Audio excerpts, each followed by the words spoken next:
예, 제목에 대한 설명을 좀 뒷부분에 하려고 했는데 좀 어려운 것 같아서 사필 규정이라는 단어를 들어보셨죠? 예, 어제 말씀을 준비하다가 이 진토를 생각하면서 사필 규정에 좀 이렇게 단어를 만들어 놓은 겁니다. 그래서 있는 단어는 아니고 제가 이미지로 만들어 놓은 거니까 여러분 스스로의 그 배움에 대해서 이렇게 좌절하지 마시고 없는 단어입니다. 예, 니자의 진토를 가리키는 단어예요. 진토는 필 반드시 귀니 진흙으로 돌아갈지니라 라고 만드는 단어를 이렇게 만들어 본 겁니다. 예, 우리가 초기교회 때부터 이제 4세기까지는 이 교회력은 초대교회 성도들의 삶과 믿음을 그대로 반영해 주었습니다. 초기 교회의 그 성도들의 삶 가운데 중심에 있었던 것들은 크게 5가지 정도로 그들의 삶의 중심에 모시고 그들의 삶을 살았는데, 바로 예수 그리스도의 오심과 그의 사역, 또 하나는 순환 당하심, 그리고 죽으심과 부활, 또 성령으로 임하심, 그리고 마지막으로 그의 재림, 이런 것들이 그의 삶 가운데에 극적으로 연결되어져 있고 표현되어져 있습니다. 그 가운데서도 이 주님의 부활을 맞이하기 위해서 준비하는 기간이 바로 이 사순절 기간인데, 왜 여러 가지 숫자가 있는데 40일까? 성경에서는 40이 상당히 의미 있는 숫자입니다.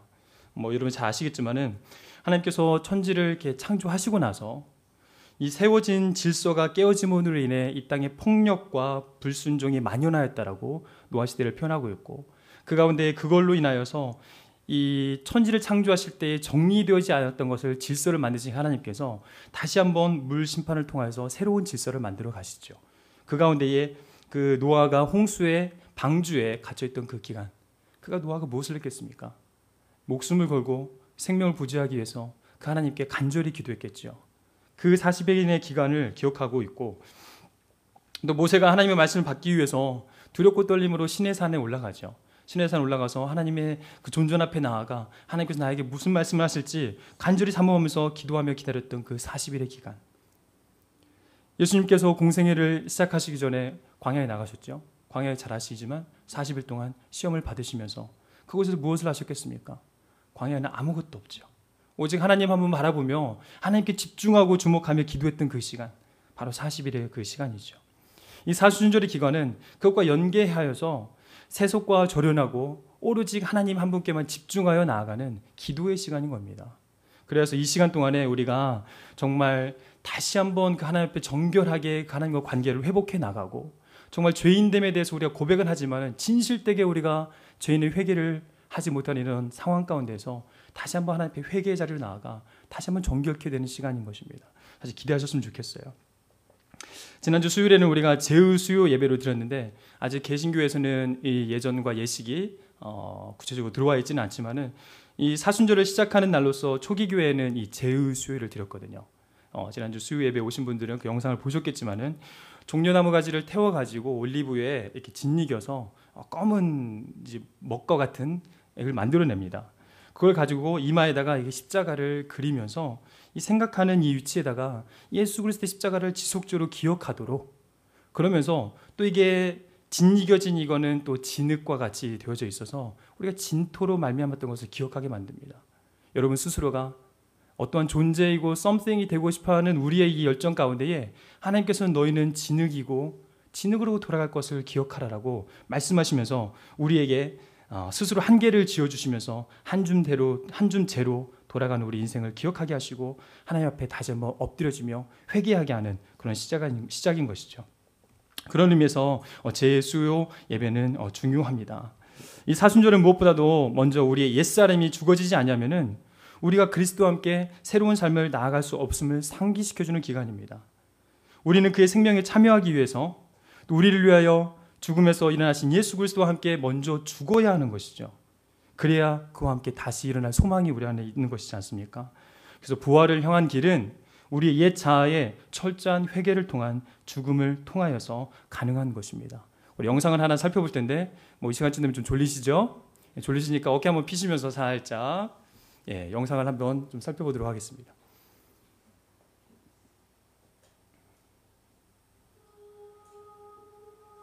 오늘은 사순절의 첫날인 제의 수요일입니다. 사순절은 교회력 가운데 예수님의 고난당하심과 죽으심 그리고 부활 사건을 기념하는 절기입니다. 이 기간은 오늘부터 시작돼 부활절까지 주일을 제외한 40일 동안의 기간을 말합니다. 이 기간의 성도는 죄를 이마에 바르며 죄를 회개합니다. 스스로를 상가고 회개하며 경건한 시간을 갖습니다.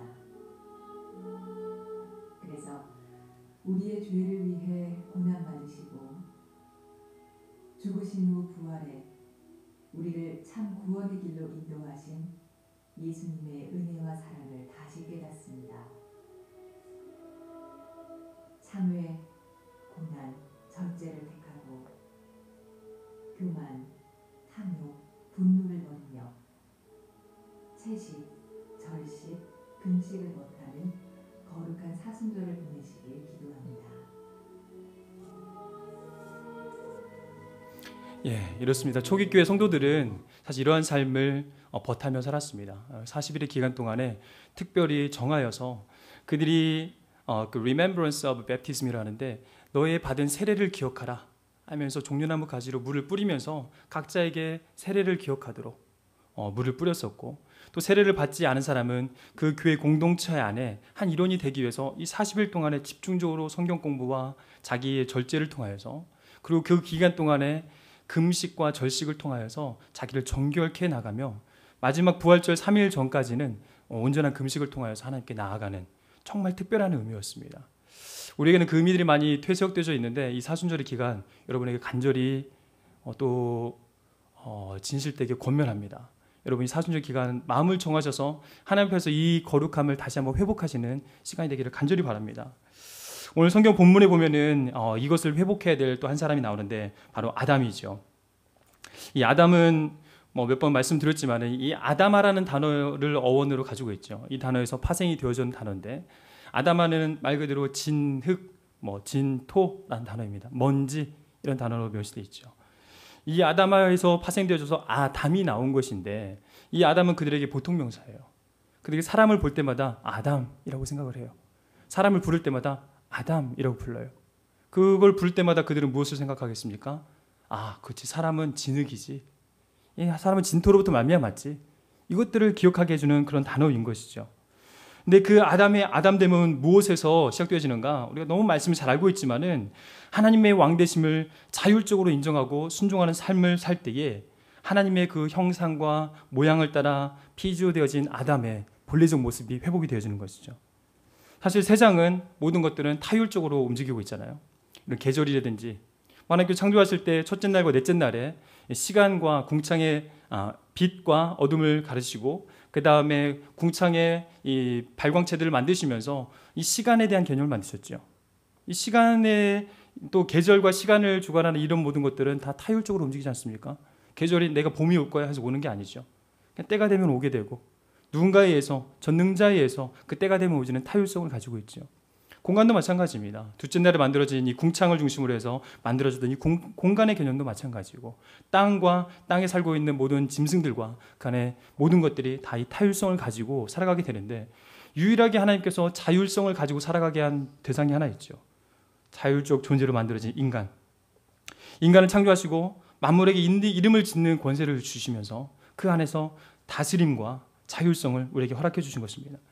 잘 아시겠지만 이름을 짓는 것은 그에게 권위가 있다는 것을 의미하고 통치할 수 있다는 것을 의미합니다. 근데 이것은 상당한 위험한 시도지요. 하나님 입장에서는. 하나님께서 우리에게 허락하신 것이지만 이 자율성을 우리에게 허락하신 것은 상당한 위험성을 스스로 하나님께서 가지고 우리에게 허락하신 것입니다. 왜냐하면 이 자율은 항상 선한 방향으로 가나요? 여러분이 선택하실 때 항상 옳은 것만 선택하시나요? 여러분이 옳지 않은 방향으로도 가는 선택을 하시죠.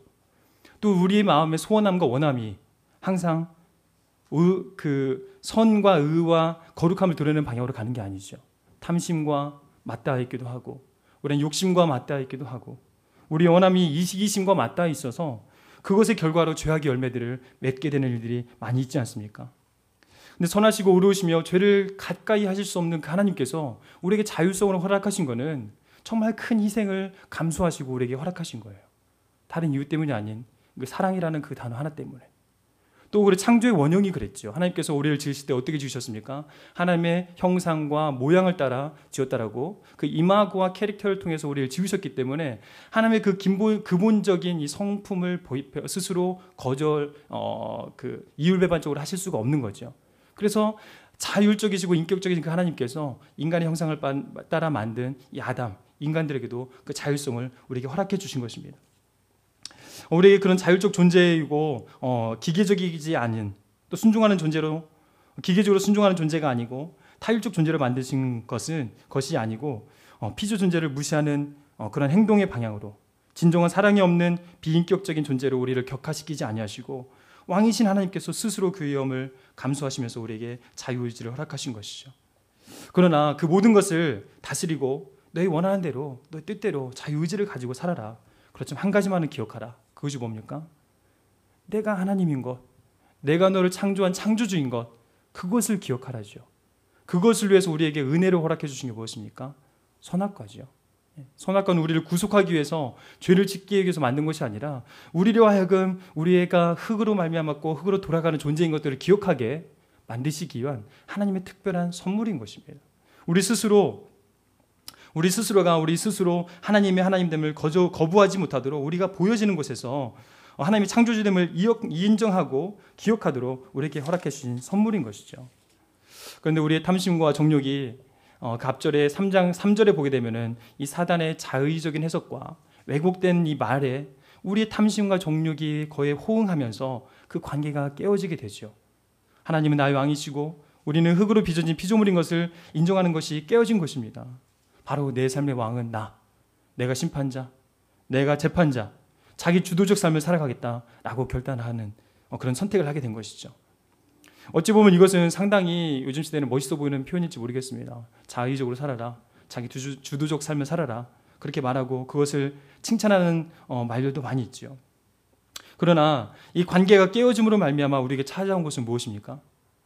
오늘 본문에 보니까 두려움인 것이죠. 두려워서 숨었다라고 10절에 말씀하고 있지 않습니까? 10절, 이 시간 좀 졸리니까 한번 10절 같이 한번 읽어볼까요? 3장 10절 함께 읽겠습니다. 이르되 내가 동산에서 하나님의 소리를 듣고 내가 벗었으므로 두려워하여 숨었나이다. 이제부터 평생에 수고하여 무엇을 먹을까, 무엇을 마실까, 무엇을 입을까 걱정하며 살아야 되는 두려움을 안에 품고 가는 존재가 되어버린 것이죠. 그래서 마태복음 7장에서도 우리를 이렇게 표현하고 있죠. 이방인들이 구하는 것은 이 하나님과의 관계가 깨어진 사람들이 구하는 것은 무엇을 먹을까, 무엇을 마실까, 무엇을 입을까 이것을 구하는 것이죠. 이 두려움과 염려가 하나님과 관계에서 깨어짐으로 말미암아 우리 안에 깊이 들어옴으로써 우리에게 주어진 두려움의 문제들을 해결할 수 없기 때문인 것입니다. 무엇이 인간의 인생을 이렇게 만들었는가? 오늘 말씀을 잘 살펴보게 되면은 나 중심성인 것이죠. 스스로 왕이 되고 싶어하는 교만인 것이죠. 내 삶은 내 것이라고 생각하고 자율이 주어졌으니 내 마음대로 내 삶을 주관하며 살겠다고 하는 이런 교만한 마음인 것이죠. 하나님 중심의 삶을 살도록 피조되신 우리에게 나 중심의 삶은 일면 어떻게 행복해 보이고 좋은 것 같지만은 나 중심성의 체계 가운데서 사는 것은 부담과 두려움과 염려를 수반하게 됩니다. 그것을 해결하기 위해서 많은 사람들 노동력을 그곳에 한없이 붓기 시작하고 자기의 노동과 열심으로 그것을 해결하기 위해서 수많은 노력들을 해가지만은 어느 정도는 정의로우신 하나님께서 도달하게 하지만은 근본적으로 그 도달했음에도 불구하고 여전히 우리 안에 있는 것은 두려움과 염려지요. 돈으로 두려움이 해결이 되어집니까? 여러분이 도달한 그 지위로 여러분의 염려가 해결이 되어집니까? 해결되지 않죠. 의심의 체계 안에서 우리 사고가 갇히게 되면은 우리 모든 소리가 사실 의심과 두려움이 되게 되고 그래서 그걸 피하게 되고 그리고는 자기에게만 집중하며 자기 소리에게만 집중하게 되는 일이 있게 되죠. 지금과 같이 이런 불확신성과 불확정성의 이 시대 가운데에서는 사람들은 자기 중심으로 살아가려고 더욱 노력을 하겠죠. 불안하니까. 이게 불확정하고 불확실하니까. 무언가를 위해서 노동력을 더 원하게 붓고 그것을 해결하기 위해서 더 열심을 내어보고 자기 주도적으로 자기 중심으로 살아가야 된다는 자기 암시를 걸어가며 또 다른 무언가 일을 만들어내지만은 자기 중심으로 살아가게 되는 것은 사실 또 다른 두려움과 염려를 우리 안에서 재생산해내고 있지 않습니까? 여러분의 그런 노력으로 여러분의 두려움이 해결이 되어졌나요? 사실 어느 위치에 도달하더라도 그 두려움과 염려는 또 다른 두려움과 염려를 재생산하고 있는 것은 아닌지, 그 두려움과 의심으로 인해서 우리는 더 깊은 자기중심성과 이기심에 빠지게 됨으로 말미암아 포용보다는 배제를, 이해보다는 배탈을, 관용보다는 배척을 하고 있는 우리들의 삶이 아닌지, 이게 바로 이 삶의 악순환인 것이죠. 이걸 어느 순간에 끊어내야 되는데 우리는 그걸 끊어낼 힘이 없어요. 우리는 그걸 끊어낼 용기가 우리 안에 없어요. 우리 안에 그럴 능력이 없는 것이죠. 하나님에 대한 불순종의 결과로 우리는 이 두려움과 의심의 체계 안에서 수렁으로 더욱더 깊이 빠져들고 있는 것 같습니다. 이러한 기존에는 우리에게 없었던 이 두려움으로 말미암아서, 또 하나님과의 관계가 깨어짐으로 말미암아서 우리에게 생겨난 것이 하나 있는데 바로 현실적인 눈입니다. 이 하나님과 관계가 깨어짐으로 말미암아 아담이 자기의 벗은 몸을 보게 되죠. 자기의 초라한 이 모습, 자기 현실의 이 모습, 내가 처해 있는 이 현실의 이 부족하고 연약하고 암담한 이 현실의 모습을 보게 되죠. 벗겨진 자신의 모습을 보게 되죠. 이것이 바로 우리에게 그 결과로 주어진 것이 아닙니까? 사실 여러분들은 어떻습니까? 우리는 본래적으로 하나님을 집중하고 하나님과 관계 가운데에서 그 안에 누리면 되는 삶을 살아가는 삶을 살도록 피조되어졌는데, 우리 안에서 그 관계가 깨어짐으로 말미암아 여러분들은 무엇을 바라보며 이 현실의 문제 앞에서 현실의 것을 주목하며 혹시 살아가고 있지는 않은지, 그리고는 이제는 이제 현실의 눈을 떴을 뿐만 아니라 그 안에 나쁜 하나의 방식을 또 택하게 되는데, 우리 12절 말씀 함께 읽어볼까요? 자, 12절 말씀 함께 읽겠습니다. 아담이 이르되 하나님이 주셔서 나와 함께 있게 하신 여자, 그가 그 나무 열매를 내게 주므로 내가 먹었나이다. 뭐 길게 표현되어 있지만 한마디로 무슨 말입니까?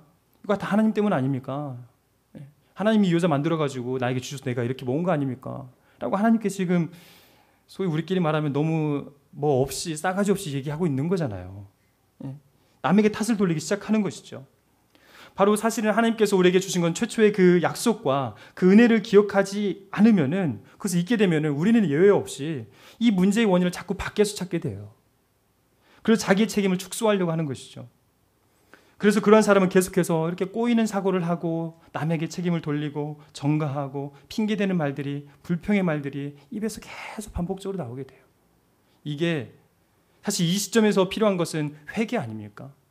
하나님께 나의 죄를 고백하고, 내가 하나님을 등졌기 때문에 내가 벗음을 발견하게 되고 그래서 내가 두렵고 숨었나이다, 이렇게 얘기해야 될 정상인 건데, 하나님에 대해서 이렇게 회개보다는 이렇게 탓하고 핑계 돌리는 방식으로, 이런 방식은 회개하지 않은 자의 전형적인 모습입니다.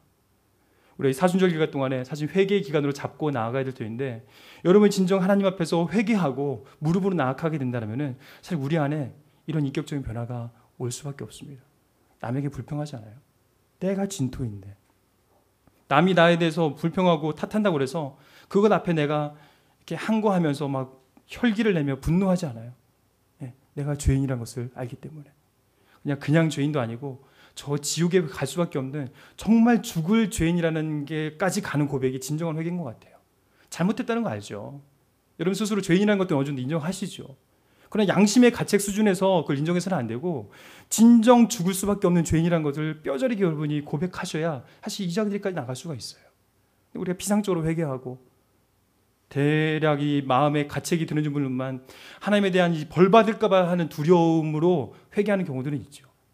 내 안에 여러 가지 어려움들이 있고 문제가 있을 때에, 또 하나는 내 잘못한 것으로 말미암아 하나님께 날 벌하실까, 이런 두려움으로 말미암아 회개하는 정도의 수준이 아니라, 근원적으로 내가 죽을 수밖에 없는 죄인이라는 이 근본적인 나의 존재를 발견하고 그 하나님 앞에서 회개하게 될 때에 사실 우리 안에 놀라운 자유와 노임이 회복이 되어지는 것이죠.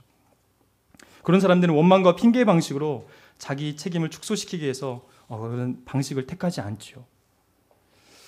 우리도 이와 동일하지 않은지 두려움을 한번 살펴보게 됩니다. 하나님을 직면하지 못하고 자꾸 피하고 숨고 그 음성 듣기를 싫어하고, 내 안에서 원인을 찾기보다는 원망과 핑계의 화살을 자꾸 외부와 내 이웃과 내 형제와 내 가족의 누군가에게 돌리고 있지는 않은지, 그것을 남에게 두면서 자기는 빠져나가려고 하고 있지는 않은지.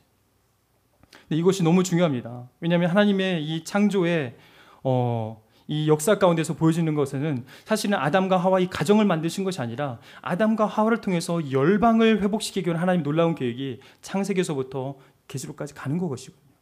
이 아담과 하와 사건은 단순한 한 가정과 한 부부를 말하는 것이 아니라 이들을 통해서 열방을 보게 하시기 위한 하나님의 놀라운 계획이 그 안에 있었던 것이거든요.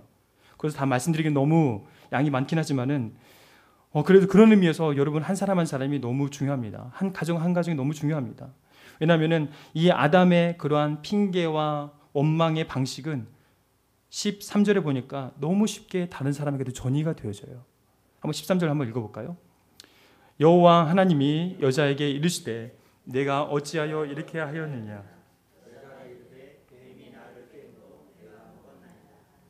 하와가 동일한 방식으로 반응하고 있죠. 신뢰를 버리고 의심을 택하고 원망과 핑계의 방식으로 살아가게 되었는데 이것은 아담을 통해서 하와에게 전이되어지고 하와를 통해서 나중에 이 만물로 전이되어지는 그림을 볼 수 있지 않습니까?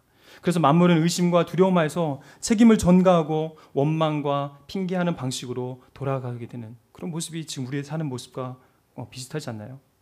지금 우리가 살고 있는 이 세상을 몇 단어로 정의를 한번 해본다면 결국은 이 단어들이 남을 것 같아요. 자기 중심성, 의심, 두려움, 원망, 핑계, 이런 삶의 방식과 이런 가치들이 사실은 우리 주변에 계속 있지 않습니까? 하나님과 나 사이에 발생한 이 신뢰체계의 무너짐이 나와 너 사이에, 또 나와 타인 사이에, 나와 만물 사이에 문제를 일으키게 된다는 것은 이 창세기 3장을 통해서 우리에게 보여주고 있는 하나의 모습인 것입니다. 그래서 교회 공동체 내에서 각 사람 한 사람 한 사람이 너무 중요하다는 걸 다시 한번 말씀드립니다. 여러분의 신앙은 여러분의 개인 한 사람에 국한된 것이 아닙니다. 특히 그리스도의 몸된 교회라고 말하고 있는 이 교회 내에서는 우리가 유기체적으로 연합되어져 있고 연결되어져 있기 때문에 여러분의 신앙은 누군가에게 영향을 끼칩니다. 어떻게 보면 교육자들이 제일 많은 영향을 잘나서가 아니라 그냥 그 포지션상 많이 끼칠 것 같은데 만약에 제가 계속해서 불평하고 불만하고 남을 이렇게 헐뜯고 뒷담화하고 이런 것들을 계속 해야 한다면은 사실은 이 교회에 많은 영향이 갈 수밖에 없는 거죠. 우리 혹이나 목사님께서 그러신다라면은 아마 우리 교회 내는 1년 내에 정말 그런 문화들이 전이되어질 수밖에 없는 것이죠. 근데 여러분도 마찬가지입니다. 여러분이 있는 그곳에서 여러분이 불평하고 불만하고 핑계하고 그런 태도들을 계속 취하게 된다면은 사실은 여러분의 그 소그룹과 그 공동체와 그 구역은 여전히 불만과 핑계와 원망의 방식으로 표현되어지면서 사실은 이 빛보다는 이 어둠이 사실 퍼지는 속도가 더 빠르죠. 이 사회 구조가 이미 타락되어지고 왜곡되어져 있어서 이 악의 방향으로는 달려가지만은 선의 방향으로는 역으로 걸어가는 수준이기 때문에 이게 참 우리가 마음을 잘 지켜야 됩니다. 그런 의미에서 또 졸리시니까 옆 사람과 함께 인사 나누겠습니다. 우리 똑바로 삽시다. 너 똑바로 살아라 한번 해주십시오.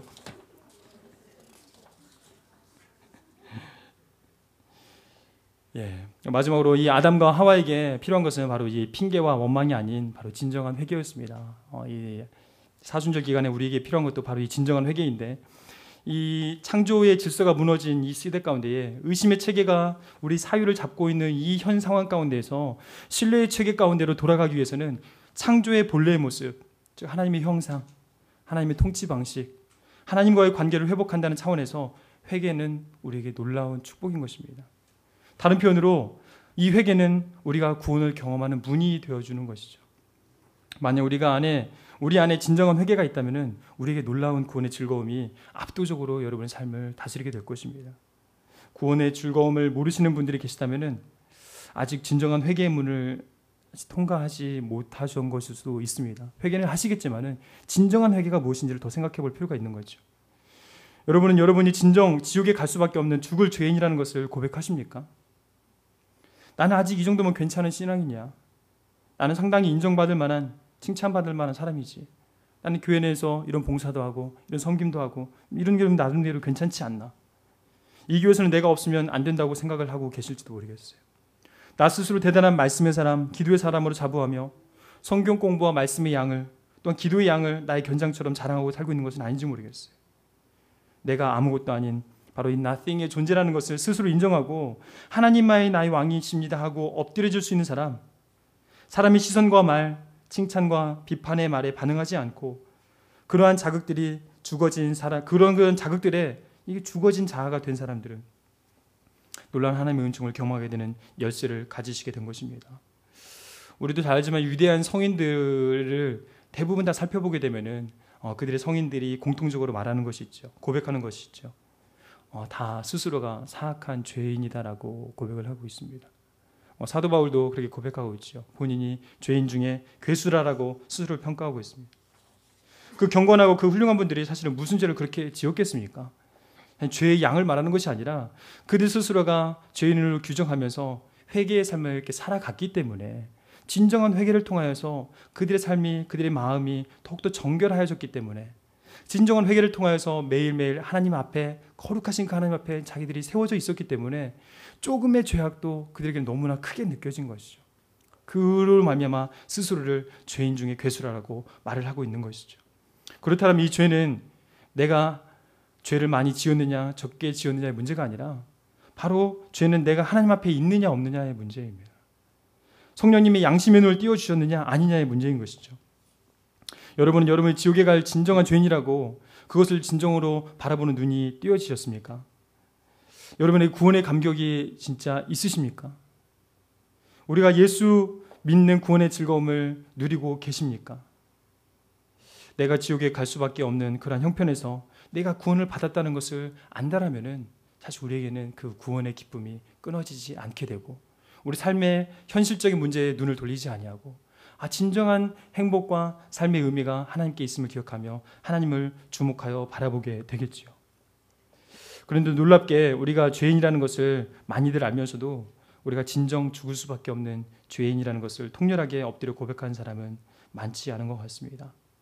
저도 매일매일 새벽 제단 앞에 나와서 기도하는 순간이 있지만은 그 앞에서 이렇게 통렬하게 고백하고 하는 순간들이 사실 돌이켜 보면은 옛날 정말 하나님을 인격적으로 처음 만났던 그 순간 이후에 그만큼 고백한 적이 있나 싶을 정도로 이 진정 죽을 수밖에 없는 죄인이라는 이 고백이 내 안에 살아 있는지 다시 한번 두려움으로 살펴보게 돼요.